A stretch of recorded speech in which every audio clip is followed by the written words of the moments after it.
चंद्रपूर जिल्ह्यातील जिवती तालुक्यातील कोलाम आदिवासी शेतकऱ्यांची पीक कर्जाच्या नावावर फसवणूक, किमान 100 शेतकऱ्यांची फसवणूक झाल्याचा प्राथमिक अंदाज. माजी मंत्री शोभाताई फडणवीस यांनी उघडकीस आणलं हे प्रकरण.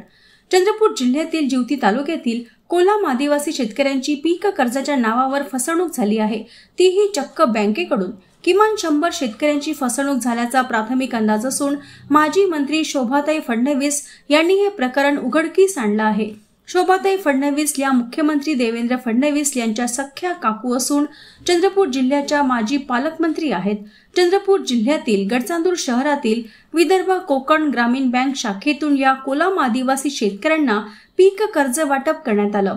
धक्कादायक म्हणजे या फसवणूक झालेल्या शेतकऱ्यांकडे शेतीचा कुठलाही सातबारा नसताना बनावट सातबारा तयार करून काही दलाल आणि बँकेशी संबंधित अधिकाऱ्यांनी ही फसवणूक केल्याचा संशय आहे.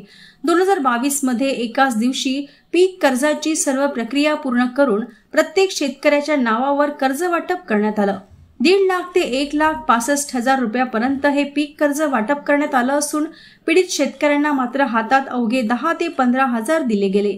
या प्रकरणात गडचांदूर पोलीस स्टेशनमध्ये सध्या 33 पीडित शेतकऱ्यांच्या वतीने तक्रार दाखल करण्यात आली आहे. ही सरकारची नवी योजना आहे असे 2022च्या या प्रकरणात सर्वांना सांगण्यात आले.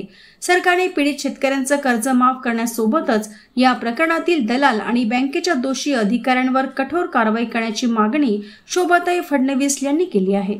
काय आहे, मुळामध्ये आदिवासी हे लोक बिचारे मागासलेले आहेत आणि दुसरी गोष्ट अशी की त्यांना शेतीवाडी काहीच नाही आहे, मजुरीचं काम करतात आणि त्यांना घर सुद्धा व्यवस्थित नाही आहे, पडकं घर आहे, अशा घरात राहतात.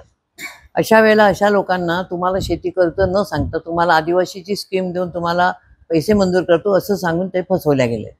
3 वर्षानंतर त्यांना जेव्हा नोटिसेस आले तेव्हा त्यांच्या लक्षात आलं की आपण फसलोय, परंतु त्यावेळेला त्यांना कोणी सोबत केली नाही. मग त्यांनी मागणी केल्यानंतर आम्ही स्वतः गेलो, तिथे चौकशी केली आणि असं लक्षात आलं की कुणीतरी एजंट हे त्यांना फसवत आहे. त्यामुळे या लोकांना न्याय देणं हे आपलं कर्तव्य आहे, एक समाजकार्य म्हणूनही आहे किंवा एक समाजाचा एक भाग म्हणूनही आहे.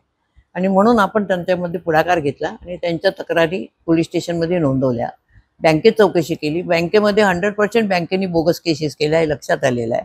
दिलेला सातबारा हा सुद्धा प्रत्यक्षात नाही आहे आणि त्याहीपेक्षा महत्त्वाचं म्हणजे आदिवासींकडे जमिनीच नाही तर सातबारा कुठून येणार आहे. आणि अशा पद्धतीने त्यांनी जवळपास 100 लोकांना फसवलेलं आहे. आज 35 ते 40 आणि 65 लोकांपर्यंत लोक पुढे आलेले आहेत. आणि म्हणून आमचं असं म्हणणं आहे की हे आदिवासी पैसे देणारच नाही, का देऊ शकणार नाही, घेतलेही नाही आणि देऊ शकणार नाही आणि देण्यासारखी त्यांची आज परिस्थिती पण नाही आहे. त्यामुळे हे कर्ज माफ होणं अतिशय आवश्यक आहे. पण हे माफ होण्या अगोदर ज्यांनी आम्हाला फसवलं आहे त्यांच्याकडून सक्तीने वसुली करावी, त्यांच्यावर खऱ्या अर्थाने फसवणुकीचे केस करावी, त्यांना जेलात टाकावं आणि पुन्हा भविष्यात असं कोणी आदिवासींना फसवणार नाही अशा पद्धतीची कारवाई होण्याची आम्ही मागणी केली आहे. आणि गव्हर्नमेंटला आम्ही सांगितलं पण आहे की हे कर्ज आपल्याला माफ करायचं आहे, कारण त्यांनी घेतलेलं नाही आहे, त्यांची फसवणूक झाली आहे. परंतु गुन्हेगारांना मात्र सोडता येणार नाही, कारण यात ते जर सुटले तर पुन्हा प्रत्येक वेळी अशा पद्धतीने आदिवासींना फसवतात. आमच्या नावानं सातबारा वगैरे काहीच नाही. एक स्कीम आहे म्हणून त्यांना एक बँकेमध्ये ग्रामीण बँक गडचांदूर येथे घेऊन स्कीम अंतर्गत पैसे भेटते म्हणून घेऊन गेला आहे आणि आम्हाला 15,000 रुपये दिले आहेत. बाकीचा किती उचलले काय ते आम्हाला काही माहीत नाही.